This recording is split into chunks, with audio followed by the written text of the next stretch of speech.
Hey guys, I'm Dupree, and today I'll be showing you the different spins on the cue ball or on just simply a pool ball, and just how to use those different spins to get on your next shot. And this is a video I've kind of covered, and then I'm adding some on that I have not covered yet. This will be a very fast video, like fast talking, so if you need to replay anything, just stop it and then go back and re-listen or replay. So first we're starting with the 5 basic spins. I've been over this before, so we're gonna kind of speed through this. First, just stun. It's a little bit below center, and that stops the cue ball. It's called stun or stop. When you hit it full, stops the cue ball right where the object ball was. Next spin, let's go with draw next. That's also another word, backspin or screw back. That is hitting right here where this B is. This means below center right here. So hitting below center on the cue ball with a level cue and a loose wrist will bring the cue ball back towards you. But make sure you're chalked up, because if not, then you will hit like that, and that puts no backspin on the cue ball. So you definitely do not want to do that. Next spin, let's go with top spin or follow or run through, whatever you want to call it. That is just hitting above the center on the cue ball, where you see this A is on the iCue training ball right here. And again, looser wrist means more spin on it. If you're hitting straight, you should follow it straight into the pocket. That I accidentally put a little bit of right hand English on it. So just speaking of right hand English, let's just go ahead and move on to right hand English. And for this one, I'm going to use a stripe ball to show. I made the mistake of last time not using a stripe to show right and left English. So English is another word for spin, if you did not know that already. So if you put right spin on the cue ball or any ball, you can see that it spins to the right. I accidentally put a little bit of top spin on that, as you saw, but I'm just focusing on this right spin right here. And we'll get into more of that later. And it's the same thing for left spin, just hitting on the left of the ball. You see how it's spinning to its left.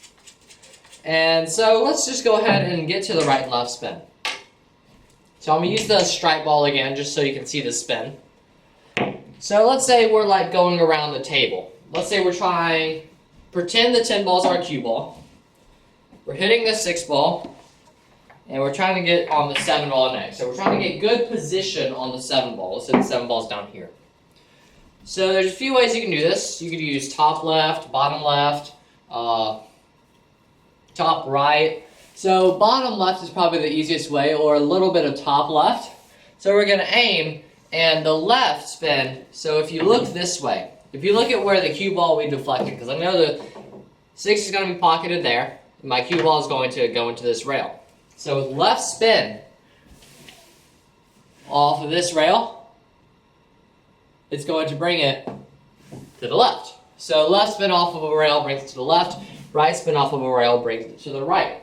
Now bottom left in this case, we'll bring it off the short rail and then off this long rail and then back out here. So if we cue up with bottom left, you see that it follows that path. Now we have a shot on the 7 ball. So you see it follows that path. And then if we were to use top right, it would go to the right. So the top would send it forward, follows the ball. That's why it's called follow. Then the right will send it to the right. So it'll go this way. So if we cue up with top right, you see it brings it this way. And then it leaves us an easier shot on the 7. We can hit that a bit harder, but we're not trying to get exact position here. We're just showing you the spins. But there is something you need to watch out for when using left and right English. So now we're going to talk about deflection. And deflection is really just basic physics. Anything you hit on its right side will veer off to the left. Anything you hit on its left side will veer off to the right. Like if I take this ball right here, if I hit this ball on its right side, it goes to the left. If I tap this on the right side, it goes to the left. If I tap this cue on its right side, it goes to the left. If I hit this chalk on its right side, it goes to the left.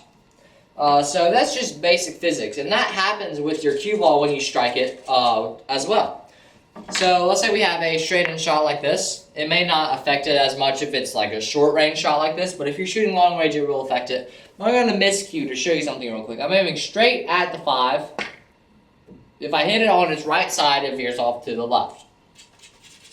It just veers off a little less dramatically when you actually hit it like with only about a tip of right English. But it still veers off to the left. So if I'm aiming to pocket this ball straight in, you see how I made it on the right side of this pocket?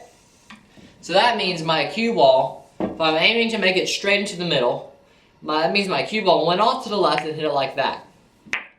Now if this shot were further, like this would be a ginormous difference. I'm aiming to make it straight with a bunch of right English, and now we actually missed the ball. So you need to compensate for deflection. So that means if you're aiming at the right English, we know that your cue ball is going off to the left, so you aim more to the right of the ball. And now you see we can make it in the left side or the center of the pocket.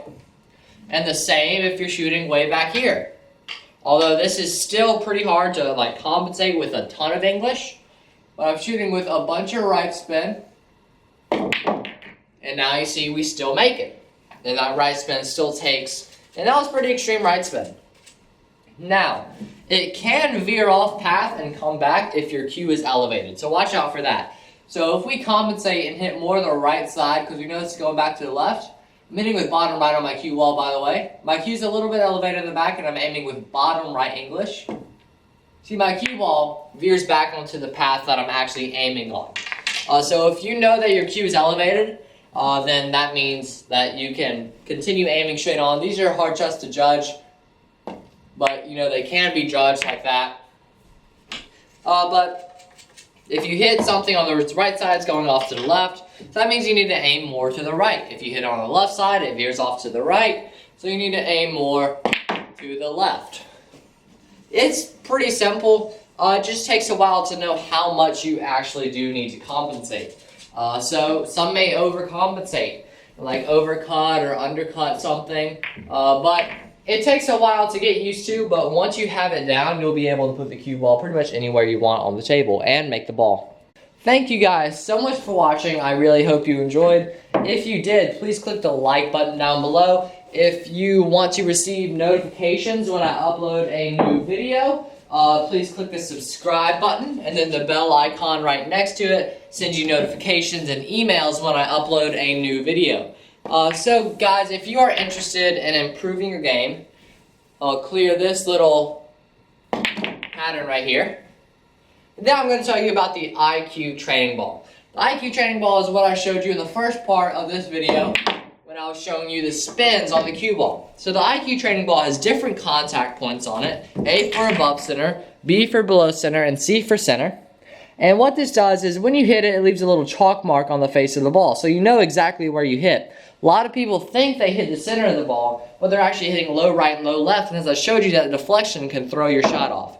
So if you'd like to order the iCue training ball, you can go to www.icueclinic.com. It's also linked down below in the description. Also, please check out Brutal Game Gear. It's an amazing clothing brand. I always wear it during my matches. It's like dry fit polo shirts.